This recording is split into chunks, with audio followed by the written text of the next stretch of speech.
ನಾನು 38,000 ಹಳ್ಳಿ ವಿಸಿಟ್ ಮಾಡಿದ್ದೀನಿ ಸರ್. ಅದರಲ್ಲಿ ಶೇಕಡವಾರು 65% ಆಫ್ ಅಗ್ರಿಕಲ್ಚರ್ ಲ್ಯಾಂಡ್ ಅನ್ಯೂಸ್ ಆಗುತ್ತೆ.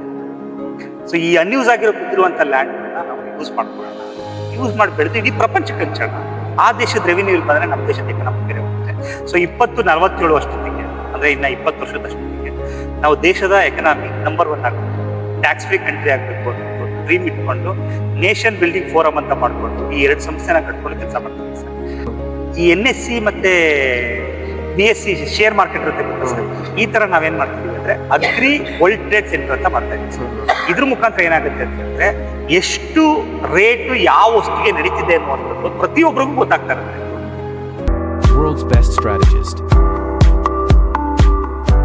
king of deal closure, highest paid consultant, smart entrepreneur, international speaker, unique author,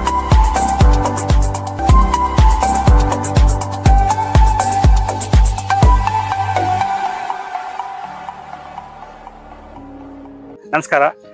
ಇವತ್ತು ನಾವಿರುವಂತದ್ದು ಒಂದು ಇದೇ ಚಿತ್ರದುರ್ಗದಲ್ಲೇ ಮಾಯಸಂದ್ರದಲ್ಲಿ ಇದ್ದೀವಿ. ಸೊ ಸಾಹೇಬ್ರ ಹತ್ರ ಒಂದು ಒಳ್ಳೆ ಕೃಷಿನ ಬೇರೆ ಲೆವೆಲ್ ತಗೊಂಡು ಮಾಡಿದ್ದಾರೆ. ಸುಮಾರು ಒಂದು 40 ಎಕರೆನಲ್ಲಿ ಮಾಡಿದ್ದಾರೆ. ದಾಳಿಂಬೆ ಗಿಡನೆಲ್ಲ ಬೆಳೆದಿದ್ದಾರೆ.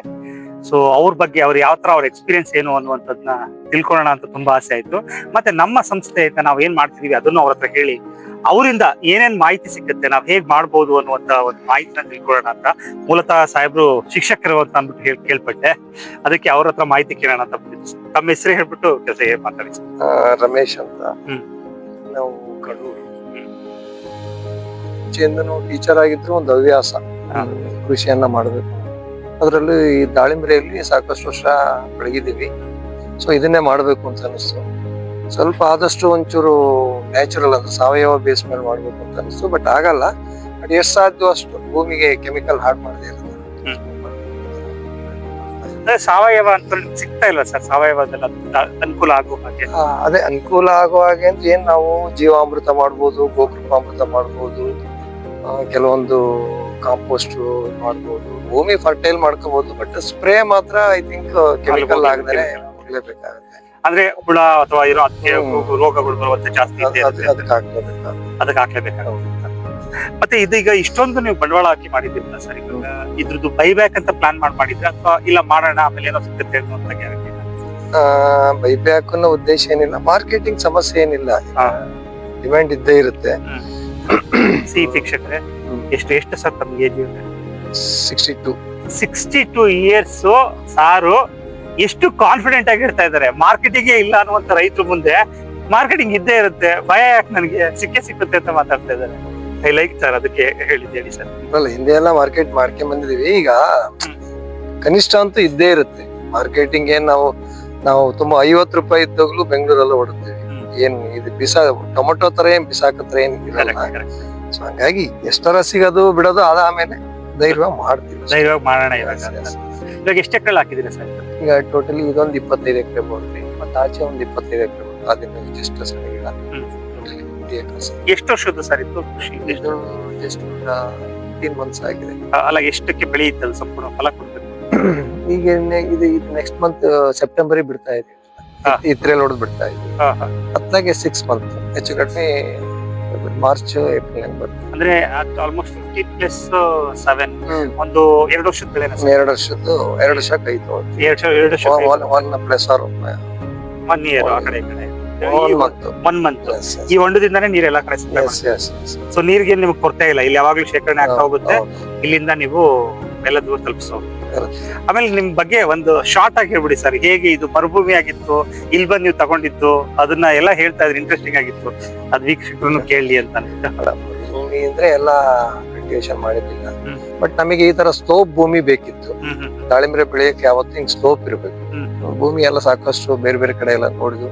ನಮಿಗೂ ನಿಯರ್ ಬೈ ಆಗ್ಬೇಕು, ಮತ್ತೆ ಸಿಟಿಗೂ ನಿಯರ್ ಬೈ ಆಗ್ಬೇಕು. ಆ ದೃಷ್ಟಿಯಿಂದ ಇದನ್ನ ಆಯ್ಕೆ ಮಾಡಿ ಈ ತರ ಮಾಡಿ ಎಲ್ಲ ಚೆನ್ನಾಗಿ ಬರ್ತಾ ಇದೆ. ಎಲ್ಲ ಬರ್ತಾ ಇದೆ. ಈಗ ಇಲ್ಲಿ ಸಮಸ್ಯೆ ಅಂತ ಏನಾದ್ರು ಫೇಸ್ ಮಾಡ್ತಿದ್ದೀರಾ ಅಥವಾ ಸಮಸ್ಯೆ ಆಗುವಂತ ಚಾನ್ಸಸ್ ಇದೆಯಾ?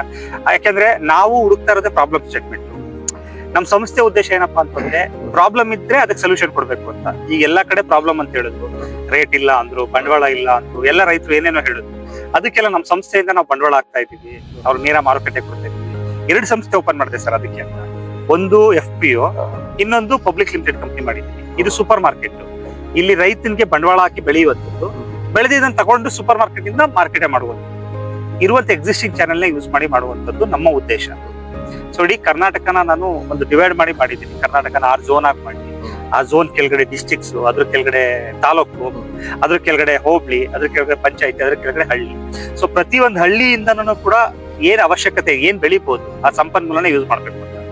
ದುಬೈಗೆ ಆಯಿಲ್ ಆಯ್ತು ಅಂದ್ರೆ ಕ್ರೂಡ್ ಆಯಿಲ್ ನ ಮಾರಿ ಅವರು ಇಡೀ ದೇಶನ ಸಮೃದ್ಧಿ ಮಾಡ್ಕೊಂಡು, ನಮಗಿರುವಂತ ಸಾಯಿಲ್, ಈ ಸಾಯಿಲ್ ಇಂದ ಬೆಳೆದು ಪ್ರಪಂಚಕ್ಕೆಲ್ಲ ಮಾರೋಣ.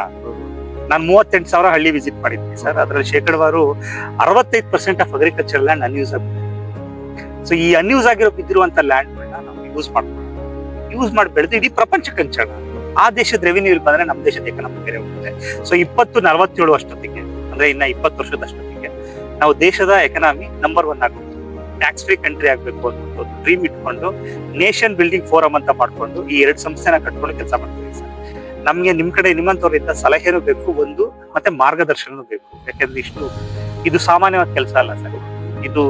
ಇದು ಮಣ್ಣಲ್ಲಿ ಚಿನ್ನ ಬೆಳೀತಿದ್ದೀರ, ಇದು ಎಷ್ಟೋ ಏನಂತ ಆಸ್ಟ್ರೇಲಿಯಾಗೆ ಪೊಮೊಗ್ರಾನೇಟ್ ಅನ್ನುವಂಥದ್ದು ಅದು ವರದಾನ. ಅದಿಲ್ಲ ಅಂದ್ರೆ ಅವ್ರ ಕೈ ಬದುಕಾಗಲ್ಲ. ಕರೆಕ್ಟ್. ಈಗ ನಿಮ್ ಕಡೆಯಿಂದ ಯಾವ ತರ ನಮಗೆ ಸಪೋರ್ಟ್? ನನಗೆ ಸರ್ ಈಗ ನಮ್ಗೆ ಯಾವ ತರ ಸಪೋರ್ಟ್ ಮಾಡ್ಬೋದು ಅನ್ನೋದು ಗೊತ್ತಿಲ್ಲ. ನಾನು ಹೇಳೋದಂತದ್ದು ನಮ್ದೀಗ ನೇರ ಮಾರುಕಟ್ಟೆ ಇದೆ, ಹಂಗ್ ಸಪೋರ್ಟ್ ಮಾಡ್ಬೋದು. ಬಂಡವಾಳ ಇದೆ, ಹಂಗ್ ಸಪೋರ್ಟ್ ಮಾಡ್ಬೋದು. ಅದಾಗಿದ ತಕ್ಷಣ ಎಂಪ್ಲಾಯ್ಮೆಂಟ್ ಇದೆ, ಹಂಗ್ ಸಪೋರ್ಟ್ ಮಾಡ್ಬೋದು. ಎಂಪ್ಲಾಯ್ಮೆಂಟ್ ಅಂದ್ರೆ ಈಗ ನಮ್ಮ ಸಂಸ್ಥೆಯಿಂದ ನಾವು ಎಂಪ್ಲಾಯ್ಮೆಂಟ್ ತಗೊಳ್ತೀವಿ, ನಾವು ನಿಮ್ ಜೊತೆ ಒಂದು ಕೊಲಾಬ್ರೇಟ್ ಆಗ್ತೀವಿ. ಈಗ ನೀವು ನಮ್ ಜೊತೆ ಯಾವ್ದೋ ಒಂದು ಶೇರಿಂಗ್ ಅಲ್ಲಿ ಕೊಲಾಬ್ರೇಟ್ ಆಯ್ತು ಅಂತಂದ್ರೆ ನಾವು ಅವ್ರಿಗೆ ಬಂಡವಾಳ ಹಾಕ್ತೀವಿ. ಅಂದ್ರೆ ಈಗ ಇವ್ರಿಗೀಗ ಕೂಲಿ ಅಂತ ಕರೆಸಿ ನೀವು ಕೆಲಸ ಮಾಡಿಸ್ತಾ ಇದ್ದೀರಾ, ಇವತ್ತೊಂದಿನ ಕೊಟ್ಟಿ ಕಳಿಸ್ತೀರಾ, ನಾಳೆ ಅವ್ರು ಬರ್ಬೋದು ಬರ್ದೇ ಇರ್ಬೋದು, ನಿಮ್ಗೆ ಗೊತ್ತಿಲ್ಲ. ನಾವಿಲ್ಲಿ ಲೋಕಲ್ ಎಂಪ್ಲಾಯ್ಮೆಂಟ್ ನ ಕ್ರಿಯೇಟ್ ಮಾಡ್ತಾ ಇದೀವಿ. ಲೋಕಲ್ ಎಂಪ್ಲಾಯ್ಮೆಂಟ್ ಕ್ರಿಯೇಟ್ ಮಾಡ್ತಿರೋದು ಇದೇನಾಗುತ್ತೆ, ನಮ್ಮ ಹತ್ರ ಎಂಪ್ಲಾಯ್ಮೆಂಟ್ ಪರ್ಮನೆಂಟ್ ಆಗಿರ್ತಾರೆ, ಅವ್ರಿಗೆ ತಿಂಗಳಿಗೆ ಸಂಬಳ ಅಂತ ಬರ್ತಾ ಇರುತ್ತೆ. ನಾವು ಇದನ್ನ ಅಲೋಕೇಟ್ ಮಾಡ್ತೀವಿ. ನೋಡಪ್ಪ 40 ಎಕರೆ ದಾಳಿಂಬೆ ಬಿದ್ದಿದೆ, ನೀವ್ ಹೇಳ್ತೀರಾ ನನ್ಗೆ ಪ್ರತಿದಿನ 25 ಜನ ಕೆಲಸಗಾರರು ಬೇಕು, ನನಗೆ ಏನೋ ಕೆಲಸ ಆಯ್ತು, ಇದು ಮಾಡಿಸ್ತಾ ಹೋಗ್ತೀನಿ. ಸೊ 25 ಜನಕ್ಕೆ ಇಷ್ಟು ಸಂಬಳ ಅಂತ ನಾವು ಫಿಕ್ಸ್ ಮಾಡ್ಕೊಳ್ತೀವಿ. ಅಷ್ಟು ಸಂಬಳನ ನಾವು ಅವ್ರಿಗೆ ಕೊಡ್ತಾ ಹೋಗ್ತೀವಿ, ನಿಮ್ಮಿಂದ ನಾವು ತಗೊಳ್ತೀವಿ. ಅಥವಾ ಕೊಲಾಬ್ರೇಷನ್ ಆಗಿತ್ತು ಅಂದ್ರೆ ಮಾರಾಟ ಬಂದಾಗ ನಾವು ತಗೊಳ್ತೀವಿ. ಅಲ್ಲಿ ತನಕ ನಾವು ನಿಮ್ ಜೊತೆ ವೆಯ್ಟ್ ಮಾಡ್ತಾ ಹೋಗ್ತೀವಿ. ನಮಗೆ ಯಾವ ಗ್ಯಾರಂಟಿ ಮೇಲೆ ನಮಗೆ ಪ್ರತಿಯೊಂದು ಈಗ ಅಗ್ರಿಮೆಂಟ್ ಆಗ್ತಾ ಹೋಗುತ್ತೆ, ಎಲ್ಲಾ ಪೇಪರ್ ಅಲ್ಲಿ ಆಗ್ತಾ ಹೋಗುತ್ತೆ. ಈಗ ನೀವು ಯಾವ ಗ್ಯಾರಂಟಿ ಮೇಲೆ ಭೂಮಿ ತಗೊಂಡಿರ್ತೀವೋ ಅದೇ ತರ ನಾವೊಂದು ಗ್ಯಾರಂಟಿ ಮೇಲೆ ನಮ್ಗೆ ಕೊಡ್ತಾ ಹೋಗ್ತೀವಿ. ಈಗ ನಿಮ್ ಕಡೆಯಿಂದ ಲಾಸ್ ಏನೂ ಇಲ್ಲ, ನನ್ ಕಡೆಯಿಂದಾನೇ ತಿಂಗಳಿಗೆ ಎಂಪ್ಲಾಯ್ಮೆಂಟ್ ಹೋಗ್ತಾ ಇರ್ತದೆ, ಸಂಬಳ ಅವ್ರಿಗೆ ಕೊಡ್ಲೇಬೇಕು. ನಾನು ಅವ್ರಿಗೆ ಸಂಬಳ ಕೊಡದೇನೆ ಇದಾಗಲ್ಲ. ನಿಮ್ ಬೆನಿಫಿಟ್ ಏನಾಗುತ್ತೆ ಅಂದ್ರೆ ನೀವು ಕೂಲಿ ಕೊಡೋದು ತಪ್ತಾ ಇರುತ್ತೆ ಒಂದು. ಆಮೇಲೆ ನಾವು ಇದಕ್ಕೆ ಬೇರೆ ಬೇರೆ ಕೆಮಿಕಲ್ ಇದನ್ನ ನೋಡ್ತೀವಿ, ಸ್ಪ್ರೇ ಹೊಡಿತೀವಿ, ಗೊಬ್ಬರ, ಅದಕ್ಕೆಲ್ಲ ಇನ್ವೆಸ್ಟ್ಮೆಂಟ್. ಎಸ್, ಇದು ವೆರಿ ಗುಡ್ ಪಾಯಿಂಟ್. ನಾವೇನ್ ಮಾಡ್ತಿದೀವಿ ಅಂತಂದ್ರೆ ಇವಾಗ ನಮ್ದು ಇಡೀ ಕರ್ನಾಟಕಕ್ಕೆ ನಾವು ವಾಲ್ಯೂಮ್ ಮಾಡ್ತಿರೋದ್ರಿಂದ ಗೊಬ್ಬರನ ನಾವು ಬೇರೆ ಲೆವೆಲ್ ಅಲ್ಲಿ ತರ್ತೀವಿ. ಅಂದ್ರೆ ಫಾರ್ ಎಕ್ಸಾಂಪಲ್ ನೀವೀಗ ಒಂದ್ ಮೂಟೆ 40 ಎಕರೆಗೆ ಒಂದ್ ರೇಟ್ ತಂತು ಅಂತಂದ್ರೆ 4,000 ಹೆಕ್ಟೇರ್ಗೆ ಅಂತ ನನಗೆ ಬೇರೆ ರೇಟ್ ಅಲ್ಲೇ ಬರ್ತದೆ ಗೊಬ್ಬರ ಅನ್ನೋದು. ನಾನು ವಾಲ್ಯೂಮ್ ಲೆಕ್ಕದಲ್ಲಿ ತಗೊಬಂದು ನಾನೇನ್ ಮಾಡ್ತೀನಿ, ಮಾಡ್ಕೊಂಡು ಹೋಗ್ತಾ ಹೋಗ್ತೀನಿ. ಅಲ್ಲಿ ಲೋಕಲ್ ಸಿಗತ್ತೆ, ಕಡಿಮೆ ಸಿಗುತ್ತೆ, ತುಂಬಾ ಕಡಿಮೆ ಸಿಕ್ಬಿಡುತ್ತೆ ನನಗೆ, ತುಂಬಾ ಕಡಿಮೆ ಸಿಗುತ್ತೆ. ಒಂದು ಎರಡನೇದೇನಪ್ಪಾ ಅಂತ ಹೇಳ್ತೀನಿ, ಈಗ ಔಷಧಿ ಅಂತ ಹೇಳ್ತಿದ್ದೀರಾ, ಇದು ಇಲ್ಲಿ ಲೆಕ್ಕಕ್ಕೆ ನೀವು ಅರ್ಥ ಮಾಡ್ಕೊಂಡಿದ್ದೀರಾ. ನಾನು ಇದ್ರ ಮೇಲೆ ರಿಸರ್ಚ್ ಮಾಡ್ತೀನಿ, ಇನ್ನೂ ರಿಸರ್ಚ್ ಮಾಡ್ತೀನಿ, ಡಿಗ್ ಮಾಡ್ತೀನಿ. ಪಾಶ್ಚಾತ್ಯ ದೇಶದಲ್ಲಿ ಅಥವಾ ಇದಕ್ಕೆ ಏನೇನು ಅಡ್ವಾನ್ಸ್ಮೆಂಟ್ ಆಗಿ ಕೊಡ್ಬೋದು, ಏನ್ ಕೊಡ್ಬೋದು ನಾವು ಅಂತ ಮಾಡ್ತೀನಿ. ಆಮೇಲೆ ಸ್ಪ್ರೇ ಅಂತೆಲ್ಲ ಹೇಳಿದ್ವಿ, ಅದಕ್ಕೆ ಅಡ್ವಾನ್ಸ್ ಟೆಕ್ನಾಲಜಿ, ಡ್ರೋನ್ ಯೂಸ್ ಮಾಡುವಂತದ್ದಾಗ್ಬೋದು, ಅಥವಾ ಇದಕ್ಕೆ ಕಳೆ ಕೀಳೋದಕ್ಕೆ ಇನ್ನೇನೋ ಟೆಕ್ನಾಲಜಿಗಳು ಯೂಸ್ ಮಾಡುವಂತದ್ದಾಗ್ಬೋದು. ಅದನ್ನೆಲ್ಲ ತಂದು ಮಾಡೋದ್ರಿಂದ ಏನಾಗುತ್ತೆ ಅಂತ ಹೇಳಿದ್ರೆ ನಿಮ್ಗೆ ಇನ್ನೂ ಕೂಡ ಇದು ಕಡಿಮೆ ಆಗ್ತಾ ಹೋಗುತ್ತೆ, ಬರ್ಡನ್ ಕಡಿಮೆ ಆಗ್ತಾ ಹೋಗುತ್ತೆ. ಸೊ ಈಗ ಎಷ್ಟೋ ಇನ್ವೆಸ್ಟ್ ಮಾಡಿದ್ದೀರಾ, ಇನ್ ಮುಂದೆ ಎಷ್ಟೋ ಇನ್ವೆಸ್ಟ್ ಮಾಡ್ಬೇಕು. ಆ ಇನ್ವೆಸ್ಟ್ಮೆಂಟ್ ಜವಾಬ್ದಾರಿ ನಾವು ತಗೊಂಡು ನಮ್ದು ನಿಮ್ದು ಏನ್ ಕೊಲಾಬ್ರೇಷನ್, ನೀವ್ ಎಷ್ಟು ಕೊಡ್ಬೋದು ನಮ್ಗೆ ಇದು. ಯಾಕೆ ಸಿಂಪಲ್ ಆಗಿ ಹೇಳ್ಬಿಡ್ತೀವಿ ಕೇಳಿ ಸರ್, ನಾವಿವಾಗ ಯಾರೇ ಒಬ್ರು ನಮ್ಮ ಹತ್ರ ಕೊಲಾಬ್ರೇಷನ್ ಆಗ್ಬೇಕಂದ್ರೆ ನಾವು ಶೇರ್ ಹೋಲ್ಡರ್ ಮಾಡ್ತಾ ಇದೀವಿ ಫಸ್ಟ್. ಈಗ ಶೇರ್ ಅಂದ್ರೆ FPO ಅಂದ್ರೆ ನಿಮ್ಗೆ ಗೊತ್ತಿರ್ಬೋದು, 1,120 ರೂಪಾಯಿ ಕೊಟ್ಟು ಒಂದು ಶೇರ್ ತಗೊಳ್ಳುವಂಥದ್ದು. ಕರ್ನಾಟಕದಲ್ಲಿ 86 ಲಕ್ಷ ಜನ ರೈತರಿದ್ದಾರೆ ಸರ್. ಓಕೆ, 86 ಲಕ್ಷ ಜನ ರೈತರಲ್ಲಿ ನಾವು ಒಂದು ಮಿನಿಮಮ್ ಒಂದು 5% ಕವರ್ ಮಾಡ್ತಿದೀವಿ ಅಂತ ಅನ್ಕೊಂಡು, ಬರೀ 5%, 4,70,000 ಅಂತ ಅನ್ಕೊಳ್ಬೋದು. 45 ಕೋಟಿ ಕಲೆಕ್ಷನ್ ಆಗುತ್ತೆ ಸರ್, ನಾನು ಹೇಳ್ತಿರುವಂತದ್ದು FPO ನಲ್ಲಿ. ಇನ್ನು ನಾವು ಕ್ರಾಪ್ ಓನರ್ಶಿಪ್ ಅಂತ ಮಾಡ್ತಾ ಇದ್ದೀವಿ. ಇದೇನಪ್ಪಾ ಅಂದ್ರೆ ಇದು MNC ಕಂಪ್ನಿಗಳೆಲ್ಲ ಇಟ್ಕೊಂಡಿರ್ತಾರೆ. ಇಂಥವ್ರಿಗೆಲ್ಲ ಏನಂತ ಹೇಳಿದ್ರೆ, ನೀವು ಶೇರ್ ಮೇಲೆ ಇನ್ವೆಸ್ಟ್ ಮಾಡೋ ಬದಲು ಈ ಕ್ರಾಪ್ಗೆ ನೀವು ಓನರ್ ಆಗ್ಬೋದು. ಹೇಗೆ? 199 ರೂಪಾಯಿ ಕೊಟ್ಟು ತಗೊಳ್ಳುವಂಥದ್ದು. ಅದ್ ಹೇಗೆ ಅಂದ್ರೆ, ಈಗ ಇಲ್ಲಿ 10 ಎಕರೆನಲ್ಲಿ ನೀವು ಬೆಳೆದಿದ್ದೀರಾ ಸರ್, 10 ಎಕರೆಗೆ ಇದನ್ನ ಬೆಳೆದು ಖರ್ಚಾಗೋದಕ್ಕೆ ಎಷ್ಟು ರೇಟ್ ಆಗುತ್ತೆ ಒಂದು ಅಂದಾಜು ಇಟ್ಕೊಳ್ಳೋಣ. 10 ಲಕ್ಷ ರೂಪಾಯಿ ಖರ್ಚಾಗುತ್ತೆ ಅಂತ, ಅಥವಾ 2 ಲಕ್ಷ ಅನ್ಕೊಳ್ಳೋಣ, ನನ್ಗೆ ಆ ಫಿಗರ್ ಗೊತ್ತಿರೋದ್ರಿಂದ. 2 ಲಕ್ಷ ರೂಪಾಯಿನ 199 ರೂಪಾಯಿಂದ ಡಿವೈಡ್ ಮಾಡ್ಕೊಂಡ್ರೆ 1,005 ಪೀಸ್ ಬರುತ್ತೆ. ಸೊ 1,005 ಪೀಸ್ಗೆ ಒಂದು ಪೀಸ್ಗೆ 199 ರೂಪಾಯಿ ಅಂತ ಹೇಳಿ ನಾನೇನ್ ಮಾಡ್ತೀನಿ, ಸರ್ಟಿಫಿಕೇಟ್ ನ ಇಶ್ಯೂ ಮಾಡ್ತೀವಿ. Space certificate, crop ownership, agri investment ಅಂತ ಅಂದ್ಬಿಟ್ಟು ಇಶ್ಯೂ ಮಾಡ್ತೀವಿ. ಅದರಿಂದ ನಮ್ಗೆ ಏನಿಲ್ಲ ಅಂದ್ರೆ 2,000 ಕೋಟಿ ಕಲೆಕ್ಷನ್ ಆಗ್ತಾ ಇದೆ. ನಾವು ಆ ಬಂಡವಾಳನೆಲ್ಲ ನಾವು ಈ ತರದಕ್ಕೆ ಹಾಕ್ಬೇಕು, ಸಮೃದ್ಧವಾಗಿ ಬೆಳಿಬೇಕು. ಈಗ ಇಳುವರಿ ನೀವು ಮಾಡೋದ್ರಿಂದ ಎಷ್ಟೋ ತೆಗಿತೀರಾ ಅಂತಂದ್ರೆ ನಾವು ನಿಮ್ ಜೊತೆ ಕೊಲಾಬ್ರೇಷನ್ ಆಗಿ ನೀವು 10 ಕ್ವಿಂಟಲ್ 10 ಟನ್ 10 ಕೆಜಿ ತರ್ತೀರಾ ಅಂತಂದ್ರೆ ನಾವು 20 ಕೆಜಿ ತರೋದಕ್ಕೆ ಏನ್ ಮಾಡ್ಬೇಕು ಅದನ್ನ ಮಾಡ್ಬೋದು, 30 ಕೆಜಿ ತರೋದಕ್ಕೆ ಏನ್ ಮಾಡುವಂತದ್ದು ಮಾಡುವುದು. ನೀವು ಪಾಪ ಎಲ್ಲಿಂದನೋ ಏನೋ ದುಡ್ಡು ತಂದು ಹಾಕಿರ್ತೀರಾ, ನಿಮ್ ಸ್ವಂತ ದುಡ್ಡು ಹಾಕಿರ್ತೀರಾ, ಸಾಲ ತರ್ಬೋದು, ಏನೋ ಕೊಲಾಬ್ರೇಟ್ ಆಗಿರ್ಬೋದು. ಯಾಕಂದ್ರೆ ಬಾಡಿಗೆ ಎಲ್ಲ ಕೊಡ್ಬೇಕು ಅವ್ರಿಗೆ, ವರ್ಷ ಆದ ತಕ್ಷಣ ಬಾಡಿಗೆ ಕೊಡ್ಬೇಕು, ಇದೆಲ್ಲ ಕಮಿಟ್ಮೆಂಟ್ ಇದೆ. ಸೊ ನಿಮ್ ಜೊತೆ ಕೈ ಜೋಡಿಸೋದ್ರಿಂದ ಏನಾಗುತ್ತೆ ಅಂತಂದ್ರೆ, ಒಂದು ನಿಮ್ ಶೇರ್ ಅಲ್ಲಿ ನಾವು ಭಾಗಗಳು ಆಗ್ತೀವಿ, ಆದ್ರೆ ನಿಮ್ಗೆ ಇನಿಷಿಯಲ್ ಟೈಮ್ ಅಲ್ಲಿ ಸಹಾಯಕರಾಗ ಬರ್ತೀವಿ ಅನ್ನುವಂಥದ್ದು ನಮ್ಮ ಉದ್ದೇಶ ಸರ್. ನಾವ್ ಇಷ್ಟು ದೊಡ್ಡ ಫ್ಲಾಟ್ ಯಾರ ಹತ್ರನೂ ಮಾತಾಡಿಲ್ಲ, ಫಸ್ಟ್ ಟೈಮ್ ನಿಮ್ಮ ಹತ್ರ ಮಾತಾಡ್ತಿದ್ರು. ಸೊ ನಿಮ್ಗೆ 10 ವರ್ಷ ಲೀಸ್ ಇದೆ ಅಂತಾನು ಕೇಳ್ಬಿಟ್ಟೆ. ಓಕೆ, ಈಗ ನಾವು ಯಾವ ಮಾಡಲ್ ಬರ್ಬೋದು ನೀವು ಹೇಳಿ ಸರ್. ಒಂದು, ನೀವು ಆಲ್ರೆಡಿ ಲೀಸ್ ಅಲ್ಲಿ ಇದ್ದೀರಾ ನೀವು. ಎರಡನೇ ಮಾಡೆಲ್ ನಾವೇನಪ್ಪಾ ಅಂತ ಹೇಳ್ಕೊಂಡ್ರೆ, ನಾವು ಬೇರೆಯವ್ರು ಕೊಡ್ತಿರೋ ಆಫರ್ ಏನಪ್ಪಾ ಅಂದ್ರೆ ರೆಂಟ್ ಮಾಡೆಲ್ ಅಂತ ಕೊಡ್ತಾ ಇದೀವಿ. ರೆಂಟ್ ಮಾಡೆಲ್ ಏನಪ್ಪಾ ಅಂತ ಹೇಳ್ಕೊಂಡ್ರೆ, ರೆಂಟ್ ಮಾಡೆಲ್ ಅಲ್ಲಿ ಅವನ್ ಏನ್ ಮಾಡ್ತಾನೆ ಅಂತಂದ್ರೆ, ರೈತನಿಗೆ ಭೂಮಿನ ಕೊಟ್ಟಿರ್ತಾನೆ, ಆ ಭೂಮಿಗೆ ನಾವು ಪ್ರತಿ ತಿಂಗಳು ರೆಂಟ್ ಅಂತ ಕೊಡ್ತೀವಿ. ಅದೊಂದು ಮಾಡಲು ಬೇಡ. ಮೂರನೇದು ಕೊಲಾಬ್ರೇಷನ್ ಮಾಡಲ್ಲ. ಈ ಕೊಲಾಬ್ರೇಷನ್ ಮಾಡಲ್ ಏನಂದ್ರೆ, ನೀವು ಬಂಡವಾಳ ಹಾಕುವಂಗೆ ಪ್ರತಿಯೊಂದು ಬಂಡವಾಳನೂ ನಾವು, ಆದ್ರೆ ಬಂದಂತ ಪ್ರಾಫಿಟ್ ಅಲ್ಲಿ ನಾವ್ ಅದೊಂದು ಶೇರಿಂಗ್ ನ ನಾವು ಮಾತಾಡ್ತೀವಿ. ಯಾಕಂದ್ರೆ ನೀವು ಆಲ್ರೆಡಿ ಅರ್ಧ ಹಾಕ್ಬಿಟ್ಟಿದ್ದೀವಿ, ಇನ್ನು ಅರ್ಧಕ್ಕೆ ನಾವು ಜವಾಬ್ದಾರಿ ತಗೊಂಡಿದ್ದೀವಿ ಅಂತಂದ್ರೆ ನೀವ್ ಏನ್ ಕೊಡ್ಬೋದು ಅಂತ ಮಾತಾಡ್ಕೊಂಡ್ರೆ ನೀವು ತೀರ್ಮಾನ ಮಾಡ್ಕೊಂಡ್ರೆ ಇನ್ನು ಮುಂದೆ ಬಂಡವಾಳ ನಾವು ನಿಮ್ಗೆ ಹಾಕೊಡ್ಬೋದು. ಎಲ್ಲ ನಿಮ್ಮ ಹೆಸರಲ್ಲೇ ಇರ್ತದೆ, ಪ್ರತಿಯೊಂದು ಇರ್ತದೆ. ನಾವ್ ಇಷ್ಟು ಮಾಡೋದಕ್ಕೆ ನಮ್ದು ನಿಮ್ದು ಒಂದು ಮ್ಯೂಚುವಲ್ ಅಗ್ರಿಮೆಂಟ್ ಇದೆ. ನಮ್ದು ಪ್ರೈವೇಟ್ ಪಬ್ಲಿಕ್ ಲಿಮಿಟೆಡ್ ಕಂಪನಿ ಇದೆ, FPO ಮುಖಾಂತರ ನಾವು ಅಗ್ರಿಮೆಂಟ್ ಮಾಡ್ಕೊಂಡು ಇದೆಲ್ಲ ಓಪನ್ ಆಗಿ ರೆಕಾರ್ಡ್ ಆಗ್ತಿರುತ್ತೆ. ಇದು ಯಾವ್ದು ಐಡಿಯಲ್ ಸಿಕ್ಕಿಲ್ಲ. ಈಗ ಇದಕ್ಕೆ ಏನಂದ್ರೆ, ಇದಕ್ಕೆ ಆಲ್ರೆಡಿ ನಾವ್ ಇನ್ವೆಸ್ಟ್ ಮಾಡಿದೀವಿ, ಜೊತೆಗೆ ಇಷ್ಟು ಬಂಡವಾಳ ಅಂತ ತೆಗೆದು ಇಟ್ಬಿಟ್ಟಿದೀವಿ. ಇದಕ್ಕೆ ಆಕ್ಚುಲಿ 3 ಜನ ರಿಸರ್ವ್ ಇದೆ, ಇದಕ್ಕೆ ರಿಸರ್ವ್ ಇದೆ, ಕಾರ್ಪಸ್ ಇದೆ. ಸೊ ಆದ್ರೂ ಮಾತಾಡ್ತೀನಿ ನಮ್ಮ ಪಾರ್ಟ್ನರ್, 3 ಜನ ಪಾರ್ಟ್ನರ್. ನಂದು ಆ ಕಡೆ ಇಂಡಿವಿಜುವಲ್ ಇದೆ, ಆಯ್ತು, ಬಂದ ಇದೆ. ಎಷ್ಟು ಎಕರೆ ಇದೆ ಸರ್? ಅಲ್ಲಿ 25 ಎಕರೆ. ಮತ್ತೆ ಅಲ್ಲಿ ಮಾಡೋಣ ಬಿಡಿ, ಅದಿನ್ನು ಚಿಕ್ಕ ಗಿಡ. ಅಲ್ಲಿ ಮಾಡೋಣ, ಅಲ್ಲಿ ನಾವು ಶುರು ಮಾಡ್ಕೋಣ. ಅಲ್ಲಿ ಪಾರ್ಟ್ನರ್ ಜೊತೆ ಮಾತಾಡಿ. ಇಲ್ಲಿ ನಿಮ್ ಬಂಡವಾಳ ಬೇಕು ಅನ್ನೋದು ನಮ್ಮ ಹತ್ರ. ಈಗ ಏನ್ ಗೊತ್ತಾ ಸರ್, ಈಗ ಜನ ಎಲ್ಲ ದುಡ್ಡು ಕೊಟ್ಬಿಟ್ಟಿದ್ದಾರೆ ಸರ್, ಕೊಡ್ತಾ ಇದಾರೆ ಸರ್. ಈಗ ಆಲ್ರೆಡಿ ದುಡ್ಡು ಇಟ್ಕೊಂಡು ನಾವ್ ಎನ್ಕಾರ ಹಾಕ್ಬೇಕಲ್ವಾ? ಏನಕ್ಕೂ ಹಾಕ್ಲಿಲ್ಲ ಅಂತಂದ್ರೆ ಅದು ಪ್ರಯೋಜನಕ್ಕೆ ಬರಲ್ಲ. ಯಾಕೆಂದ್ರೆ ಏನಕ್ಕೂ ನೀವು ಹಾಕ್ಬೇಕು, ಇಲ್ಲಿ ನೀವು ಹಾಕಿದ ಮೇಲೆ ನಿಮಗೂ ರಿಟರ್ನ್ಸ್ ಅಂತ ಬಂದ್ರೆ ತಾನೇ ನೀವು ಹಾಕೋದು ಒಂದು. ಆಮೇಲೆ ಈಗ ನಾವು ನಿಮ್ಮ ಹತ್ರ ಹಾಕ್ಸ್ಕೊಂಡ್ರು ನಮಗೇನು ಲಾಭ ಜಾಸ್ತಿ ಆಗತ್ತಲ್ಲ, ಅದ್ರಲ್ಲಿ ಬೇಕಾದ್ರೆ ನಿಮಗೆ ಶೇರಿಂಗ್ ಇರುತ್ತೆ. ಎರಡನೇ ನಿಮ್ ಬಂಡವಾಳ ಪ್ಲಾನ್ ಏನ್ ಗೊತ್ತಾ, ಇನ್ನೊಂದು ಮುಖ್ಯವಾದ ವಿಷಯ, ಇದನ್ನ ನೀವು ಮಾರೋಕೆ ಎಲ್ಲೋ ಹೋಗುವ ಅವಶ್ಯಕತೆ ಇಲ್ಲ. ನಮ್ದು ಇನ್ನೊಂದು ಪಾಸ್ ಮಾಡಿದ್ಯಲ್ಲ, ಟಕ್ಕಂತ ಖರೀದಿ ಮಾಡ್ಬಿಡ್ತೀವಿ ನಾವು. ಕರೆಕ್ಟ್. ಖರೀದಿ ಅಂದ್ರೆ ಈಗ ಮಾರ್ಕೆಟ್ ವ್ಯಾಲ್ಯೂನ ಏನಿರುತ್ತೆ ಅದೇ ರೇಟ್ ಇಲ್ಲಿ ಫಿಕ್ಸ್. ಅವತ್ತಿಗೆ ಅದೇ ರೇಟ್ ಕೊಟ್ಬಿಟ್ಟು ನಾವು ತಗೊಬಿಡ್ತೀವಿ. ಬಟ್ ಅದೇ ರೇಟ್ ಅಂದ್ರೆ ಮತ್ತೆ ಹೆಂಗೆ ನೀವು ಹೇಳೋದು, ಇಲ್ಲಿಗಿನ್ನ ಜಾಸ್ತಿ ಸಿಗ್ತಾ ಇದೆ ಅಂದ್ರೆ ಸ್ವಲ್ಪ ಇನ್ನು ಸರ್. ಈಗ ಇಲ್ಲಿಂದ ನೀವು ತಗೊಂಡು ಎಲ್ಲ ಕೊಡ್ಬೇಕಲ್ವಾ ಸರ್, ಅಥವಾ ಇಲ್ಲಿಗೆ ಯಾರೋ ಬರ್ತಾರೆ ಅಂತ. ಇಲ್ಲಿಗೆ ಬರೋನ್ ಆಬ್ವಿಯಸ್ಲಿ ಅಲ್ಲಿ ಕೊಡುವ ರೇಟ್ ನ ಕೊಡಲ್ಲ ಅವನು. ಇಲ್ಲಿಂದ ನಿಮ್ದೊಂದು ಖರ್ಚು ಇರುತ್ತೆ ಅಲ್ಲ ತಗೊಂಡೋಗಿ ಹಾಕ್ಬೇಕು ಅಂದ್ರೆ. ಇಲ್ಲ ಇಲ್ಲೇ ಬಂದ್ ತಗೊಂಡೋಗ್ತಾನೆ ಅಂತ ಅನ್ಕೊಳ್ಳಿ, ಅವನೊಂದ್ ರೇಟ್ ಮಾತಾಡ್ಕೊಂಡು ತಗೊಂಡೋಗ್ತಾನೆ. ಕರೆಕ್ಟಾ ಸರ್? ಎಲ್ಲರೂ ಮಾತಾಡಾದ್ಮೇಲೆ ಅವ್ರು ಏನ್ ಮಾತಾಡಿರ್ತಾರೆ ಅದ್ರ ಮೇಲೆ 5% ಜಾಸ್ತಿ ನಾನು ಮಾತಾಡ್ತೀನಿ ಸರ್. ಆಯ್ತಾ ಸರ್? ಏನ್ ಯಾರಿಗೋ ಮಾರ್ಲೇಬೇಕಲ್ವಾ ಸರ್ ಇದನ್ನ? ನಿಮ್ ಮನೆಗಂತೂ ತಗೋಗಲ್ಲ ಇದನ್ನ. ಅಲ್ಲ, ಈಗ ಅದು ಹೆಂಗ್ ಗೊತ್ತಾಗುತ್ತೆ ನಿಮ್ಗೆ? ಇಲ್ಲಿ ಒಬ್ಬೊಬ್ರು ಒಂಥರ ರೇಟ್ ಸರ್. ನಮ್ಮ 38,000 ಎಂಪ್ಲಾಯ್ಮೆಂಟ್ ಕೊಡ್ತಾ ಇದೀವಿ ಸರ್ ನಾವು. ಪ್ರತಿ 1,000 ಮನೆಗೆ ಒಬ್ಬ ಎಂಪ್ಲಾಯ್ ಅಂತ ನಾವು ಕೊಡ್ತಾ ಇದೀವಿ. ಡಿಪ್ಲಾಯ್ ಮಾಡ್ತಾ ಇದೀವಿ ಆಲ್ರೆಡಿ. ನಮ್ಮ ಸಂಬಳನೇ 79 ಕೋಟಿ ಬರ್ತದೆ. ಈಗ ಆಲ್ರೆಡಿ ಸ್ಟಾರ್ಟ್ ಮಾಡಿದೀವಿ ಕೆಲಸನ. ಎಲ್ಲಾ ಹಳ್ಳಿಗಳಲ್ಲೂ ಪರ್ಯಟನೆ ಮಾಡಿ ಎಂಪ್ಲಾಯ್ಗಳನ್ನ ಹುಡುಕಿ ಮಾಡ್ತಿದೀವಿ. ಈಗ 25 ಎಕರೆ ನಮ್ ಜೊತೆ ಲ್ಯಾಂಡ್ ಕಮಿಟ್ ಆದ್ರು ಕೊಲಾಬ್ರೇಷನ್ಗೆ ಅಂತ. ಅವರು ಈರುಳ್ಳಿ ಬೆಳೀತಾ ಇದ್ದಾರೆ, ಅವ್ರ ಜೊತೆ ನಮ್ ಜೊತೆ ಕೊಲಾಬ್ರೇಟ್ ಆದ್ರು. ಇಲ್ಲ ಇದು ಯಾವ್ದೋ ಹಳ್ಳಿ ಮಾಯ್ಸ್ ಅನ್ನೋ ಯಾವ್ದೋ ಒಂದು ಹಳ್ಳಿ ಹತ್ರ ಕಮಿಟ್ ಆದ್ರು. ಇಲ್ಲಿಂದ ಒಂದು 10 ಕಿಲೋಮೀಟರ್ ಹಿಂದೆ ಇರ್ತದೆ. ಸೊ ಈ ತರ ಈಗೆಲ್ಲ ಕಮಿಟ್ ಆಗ್ತಾ ಇದ್ದಾರೆ. ಈಗ ನಾನ್ ನಿಮ್ಗೆ ಹೇಳೋದೇನಪ್ಪಾ ಅಂದ್ರೆ, ಇಲ್ಲಿ ನಮ್ಮ ಎಂಪ್ಲಾಯ್ಸ್ ಈ NSC ಮತ್ತೆ BSc ಶೇರ್ ಮಾರ್ಕೆಟ್ ಇರುತ್ತೆ ಗೊತ್ತಾ ಸರ್?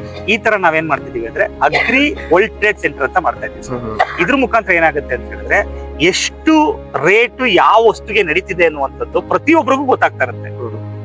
ಈಗ ಮಾರ್ಕೆಟ್ ಫ್ಲಕ್ಚುಯೇಷನ್ ನೋಡ್ತಾರೆ. ಈಗ ದಾಳಿಂಬೆ ಇವತ್ತಿಷ್ಟಿತ್ತು, ನಾಳೆ ಇತ್ತು, ನೆಕ್ಸ್ಟ್ ಮಂತ್ ಗೆ ಅದ್ರ ಆವರೇಜ್ ಗೊತ್ತಾಗ್ಬಿಡುತ್ತೆ. ಆಮೇಲೆ ಒಂದೊಂದು ಮಾರ್ಕೆಟ್ ಅಲ್ಲಿ ಒಂದೊಂದು ರೇಟ್ ಇರುತ್ತೆ. ಎಕ್ಸಾಕ್ಟ್. ಬೆಂಗಳೂರಲ್ಲಿ ಒಂದು ಇರುತ್ತೆ, ಚೆನ್ನೈಯಲ್ಲಿ ಒಂದು ಇರುತ್ತೆ. ಸೊ ಈ ತರ ಅದನ್ನ ಆಮೇಲೆ ಇವ್ರು ವ್ಯಾಪಾರಗಾರರು ಅಷ್ಟೇ, ಒಬ್ಬೊಂಥರ ಹೇಳ್ತಾನೆ. ಒಬ್ಬ 100 ಹೇಳಿರಿ, ಇನ್ನೊಬ್ಬ 120 ಹಣಕ್ಕೂ ರೆಡಿ ಇರ್ತಾನೆ. ಸೊ ಅದನ್ನ ನೀವ್ ಯಾವ ತರ ಜಡ್ಜ್ ಮಾಡ್ತೀರಾ? ಈ ಜಡ್ಜ್ ಹೆಂಗೆ ಅಂದ್ರೆ ಸರ್, ಈ ವರ್ಷ ನೆಕ್ಸ್ಟ್ ವರ್ಷ ನಮ್ಗೆ ತುಂಬಾ ಕಷ್ಟ ಆಗುತ್ತೆ ಸರ್. ಯಾಕೆ ಕಷ್ಟ ಆಗುತ್ತೆ ಅಂತ ಹೇಳ್ತೀನಿ ಅಂದ್ರೆ, ನಮ್ಮ ಯೂನಿಕ್ ಬೆಲೆ ಯಾರಿಗೂ ಗೊತ್ತಾಗಲ್ಲ.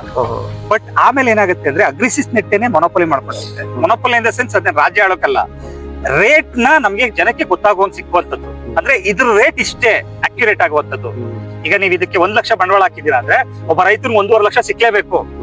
ಅದಕ್ಕೆ ಫಿಕ್ಸ್ ಮಾಡ್ಬಿಡ್ತೀನಿ ನಾನು, ರೈತನಿಗೆ 50,000 ಲಾಭ ಬರಬೇಕು ಅನ್ನುವಂಥದ್ದು. ಅಂದ್ರೆ ಲಾರ್ಜ್ ಆದ ಪಿಕ್ಚರ್ ನೀವೇ ಕ್ಯಾಲ್ಕುಲೇಟ್ ಮಾಡ್ಕೊಳ್ಳಿ. ಸೊ ಈ ತರ ನಾವ್ ಯಾವಾಗ 50%, 60%, 2 ವರ್ಷ ವೆಯ್ಟ್ ಮಾಡಿದ್ರೆ 80% ಲಾಭ ಬರುತ್ತೆ ಅಂತ ಗೊತ್ತಾಗುತ್ತೆ, ರೈತನಿಗೆ ಅವಾಗ ಗೊತ್ತಾಗ್ತಾ ಹೋಗುತ್ತೆ. ಆಮೇಲೆ ನಾವು ಸ್ಟಾಟಿಸ್ಟಿಕ್ಸ್ ಕೊಟ್ಟಿರ್ತೀವಿ. ಈಗ ಇಲ್ಲಿ ರೆಕಾರ್ಡ್ ಮಾಡ್ತಿರೋದು ಡಾಕ್ಯುಮೆಂಟ್ ಏನಾಗುತ್ತೆ, ನಾನು ಇನ್ 2 ವರ್ಷ ಆದ್ಮೇಲೆ ಆ ಡಾಕ್ಯುಮೆಂಟ್ ಹಂಗೆ ಇರುತ್ತೆ.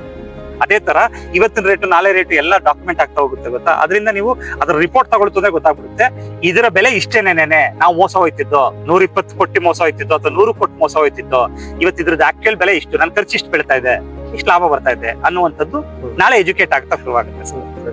ಏನ್ ಗೊತ್ತಾ ಸರ್, ಈಗ ಒಂದು ನಾವು ಎಲ್ಲೋ ಒಂದು ಬ್ಯಾಂಕ್ ರೇಟ್ ಅಲ್ಲಿ ತಗೊಂಡು ನಾವು ಇನ್ವೆಸ್ಟ್ ಮಾಡ್ಬೋದು, ಅದ್ ನಮಗೆ ಕಷ್ಟ ಆಗಲ್ಲ. ಬಟ್ ನೀವು ಅದರಿಂದ ಲಾಭ ನಿರೀಕ್ಷೆ ಮಾಡ್ತೀನಿ ಅಂದ್ರೆ, ಈಗ ನಾವು ಲಾಭ ಕೊಡ್ತೀವಿ ಅಂದ್ರೆ ನೀವು ಮಾರ್ಕೆಟಿಂಗ್ ಇದಕ್ಕಿಂತ ಟಾಪ್ ಅಲ್ಲಿ ಇರಬೇಕು. ಅಂದ್ರೆ ನೀವು ಆಸ್ಟ್ರೇಲಿಯಾಕ್ ಮಾಡ್ತೀರಿ, ಬೇರೆ ಕಡೆ ಡಿಮ್ಯಾಂಡ್ ಇದೆ ಅಂದ್ರೆ, ಸೊ ಅಲ್ಲಿ ಅದಕ್ಕೆ ಏನ್ ಗೊತ್ತಾ, ಇದು ನಾ ಜನರಲ್ ಆಗಿ ಹೇಳಿದ್ ಮಾಡಲ್, ಇದು ರೆಗ್ಯುಲರ್ ಆಗಿ ಹೇಳಿದ್ ಮಾಡಲು. ಇದರಲ್ಲಿ 100% ಲಾಭ ನಮಗ್ ಜಾಸ್ತಿ ಓಪನ್ ಆಗಿ ಹೇಳ್ತಾ ಇದ್ದೀನಿ. ಈಗ ನಿಮ್ಮ ಹತ್ರ ಖರೀದಿ ಮಾಡ್ತೀನಿ ಅಂದ್ರೆ ಯಾರು ಖರೀದಿ ಮಾಡ್ತಾರೆ? ಖರೀದಿ ಮಾಡೋನೆ ನಾನು. ಇನ್ನೊಂದು ಮಾಡಲ್ ಇದೆ, ಅದು ರಿಸ್ಕ್ ಮಾಡಲ್. ನೀವು ನಮ್ ಜೊತೆ ಕೊಲಾಬರೇಟ್ ಆಗ್ತೀರಾ ಅನ್ನೋದು. ಅಂದ್ರೆ ನಾನೇನ್ ಮಾಡ್ತೀನಿ ಅಂದ್ರೆ ಇಂಟರ್ನ್ಯಾಷನಲ್ ಮಾರ್ಕೆಟಿಂಗ್ ನಾನು ಮಾಡ್ತೀನಿ. ಇಂಟರ್ನ್ಯಾಷನಲ್ ಮಾರ್ಕೆಟ್ ಅಲ್ಲಿ ಏನ್ ಬರುತ್ತೋ ಅದ್ರಲ್ಲಿ ಇಬ್ರು ಶೇರ್ ಮಾಡ್ಕೊಳ್ತೀವಿ. ಅದಕ್ಕೆ 90% ರೈತರು ಬರಲ್ಲ. ಯಾಕೆ ಅಂತ ಹೇಳ್ತೀನಿ ಕೇಳಿಸ್ಕೊಳ್ಳಿ, ಅದು ಹೈಯೆಸ್ಟ್ ರಿಸ್ಕ್. ಅದು ಎಗೇನ್ಸ್ಟ್ ಆರ್ಡರ್ ತಗೋಬೇಕು, ಮತ್ತೆ ಪ್ರೆಷಬಲ್ ಐಟಮ್ ಹಂಗೆ ಕಳಿಸ್ಕೊಡ್ಬೇಕು. ಅಲ್ಲಿ ಡ್ಯಾಮೇಜ್ ಆಯ್ತು ಅಂದ್ರೆ ರಿಸ್ಕ್ ಪೂರ್ತಿ ನಮ್ದೇ ಇರುತ್ತೆ. ನೀವೀಗ ಇಷ್ಟು ದಿನದಲ್ಲಿ ಕಳಿಸ್ಬೇಕು ಅಂತ ಹೇಳ್ಬೇಕು. ನಾವು ಒಂದು ಸ್ವಿಟ್ಜರ್ಲ್ಯಾಂಡ್ಗೆ ಒಂದು ಅಕ್ಕಿ ಕಳಿಸ್ತಾ ಸರ್, ಅಕ್ಕಿ ಒಂದು ತಕೋಷ್ಟಕ್ಕೆ ಅಕ್ಕಿ ಹಾಳಾಗೇ ಬಿಟ್ಟಿತ್ತು. ಅರ್ಥ ಆಯ್ತಾ? ಈ ತರದೆಲ್ಲ ಇರೋದ್ರಿಂದ ಇದೆಲ್ಲ ರಿಸ್ಕ್ ಎಲ್ಲದಕ್ಕೂ ನಮ್ ಜೊತೆ ಕೊಲಾಬರೇಟ್ ಆಗಿ ಸಿಗ್ತಾರೆ ಅನ್ನೋದಿತ್ತು ಅಂತಂದ್ರೆ ನಾವು ಅಷ್ಟೇ ಕಳಿಸ್ತೀವಿ. ನಾವು ಒಳ್ಳೆ ಲಾಭ ಬರ್ತದೆ 100%. ರೋಗ ಬರದೇ ಇರೋ ತರ, ಇಳುವರಿ ಜಾಸ್ತಿ ಬರೋ ತರ ನಿಮ್ ಕಡೆಯಿಂದ ಯಾವ ತರ ಸಪೋರ್ಟ್, ಟೆಕ್ನಾಲಜಿ ಏನಾದ್ರು ಗೊತ್ತಿದೆಯಾ? ದಾಳಿಂಬೆ ಬಗ್ಗೆ ಎಕ್ಸ್ಪೀರಿಯನ್ಸ್ ಗೊತ್ತಿದೆಯಾ? ನನಗೆ ಎಕ್ಸ್ಪೀರಿಯನ್ಸ್ ಅನ್ನೋದಲ್ಲ, ನಾನು ಅಗ್ರಿಕಲ್ಚರ್ ಡಿಪಾರ್ಟ್ಮೆಂಟ್ ಅಲ್ಲಿ ನಾವು ಇವಾಗ 4 ಜನ ಸೈಂಟಿಸ್ಟ್ ಹತ್ರ ಮಾತಾಡಿದ್ವಿ. ಅದರಲ್ಲಿ ಫ್ಲವರ್ಗೆ ಒಬ್ರು, ವೆಜಿಟೇಬಲ್ಸ್ ಒಬ್ರು, ಫ್ರೂಟ್ಸ್ ಒಬ್ರು, ಈ ತರ ಸೈಂಟಿಸ್ಟ್ ಗಳ ಹತ್ರ ಮಾತಾಡಿದ್ವಿ. ನಾವು ಅವ್ರಿಗೆ ಏನಂತ ಹೇಳಿದೀವಿ ಅಂದ್ರೆ, ಈಗ ಗೊತ್ತಿರುವಂತ ಯಂಗ್ ಸ್ಟೂಡೆಂಟ್ಸ್ ಗಳಿದಾರಲ್ಲ, ಥೀಸಿಸ್ ಮಾಡ್ತಿದಾರಲ್ಲ, PhD ಮಾಡ್ತಿದಾರಲ್ಲ, ಅವ್ರ ಬಗ್ಗೆ ಇವಾಗಿನ ಲೇಟೆಸ್ಟ್ ಕಾಯಿಲೆಗಳು ಯಾವ್ದು ಬರ್ತಿರ್ಬೋದು, ಏನಾಗ್ತಿರ್ಬೋದು. ಅದ್ರಲ್ಲಿ ಈಗ ಒಬ್ರು MSc ಗ್ರಾಜುಯೇಟ್ ನಮ್ಮ ಕಂಪ್ನಿಗೆ ಎಂಪ್ಲಾಯ್ ಆಗಿ ಬರ್ತಾ ಇದ್ದಾರೆ. ಅವರು ಬರೀ ಫ್ರೂಟ್ಸ್ ಬಗ್ಗೆನೇ ರಿಸರ್ಚ್ ಮಾಡ್ತಾ ಇದ್ದಾರೆ. ಅದು ಬೊಟಾನಿಕಲ್ ಇದ್ರ ಬಗ್ಗೆ ರಿಸರ್ಚ್ ಮಾಡಿ ಅದ್ರ ಬಗ್ಗೆ ನಮಗೆ ಥೀಸಿಸ್ ಕೊಡ್ತಾ ಇದ್ದಾರೆ. ಆಯ್ತಾ? ಅದ್ರಲ್ಲಿ ನಾವು ಸ್ಪೆಸಿಫಿಕ್ ಫ್ರೂಟ್ ಹೇಳಿದ್ರೆ ಸಾಕು, ಅದ್ರ ಮೇಲೆ ಅವ್ರು ರಿಸರ್ಚ್ ಮಾಡ್ಕೊಡ್ತಾರೆ, R&D ಮಾಡ್ಕೊಡ್ತಾರೆ. ಈ ತರ ಒಂದು ಟೀಮ್ನೇ ಕಟ್ತಾ ಇದ್ದೀವಿ ನಾವು ಕರ್ನಾಟಕ ಪೂರ್ತಿ. ಈಗ ಕಟ್ತಾ ಇದ್ದೀರಾ? ನಾನ್ ಕಟ್ತಾ ಇದೀನಿ ಅಂದ್ರೆ ಆಲ್ರೆಡಿ ಅವ್ರು ಇದಾರೆ. ಯಾಕೆಂದ್ರೆ ಈಗ ನೀವು ಹೊಸದಾಗಿ ಏನಾದ್ರು ಅದನ್ನ ಅನುಭವ ಮಾಡ್ಕೊಳ್ತೀವಿ ಅಂತ ಹೋದ್ರೆ ಅದು ಪೆಟ್ಟೆ ತಿಂತೀವಿ. ಇದು ಆಲ್ರೆಡಿ ಇದ್ರಲ್ಲಿ ಎಕ್ಸ್ಪೀರಿಯನ್ಸ್ ಇದ್ರೆ, ಯಾವ್ದು ದಾಳಿಂಬೆ ಬೆಳೆಯೋದ್ರಲ್ಲಿ ಆಲ್ರೆಡಿ ನಿಮಗೆ ನಿಮ್ ಟೀಮು ಫುಲ್ ಎಕ್ಸ್ಪರ್ಟ್ ಇದೆ, then it is no problem. ಒಂದು ಎಕ್ಸಾಂಪಲ್ ಕೊಡ್ತೀನಿ ಸರ್ ನಾನು. ಆಂಡ್ರಿ ಕಾರ್ನೆಗಿ ಅಂತ ಒಬ್ಬ ಇದ್ದಾನೆ ಸರ್, ಇತಿಹಾಸದ ಶ್ರೀಮಂತ, $1 ಬಿಲಿಯನ್ ಕಂಪನಿ ಶ್ರೀಮಂತ.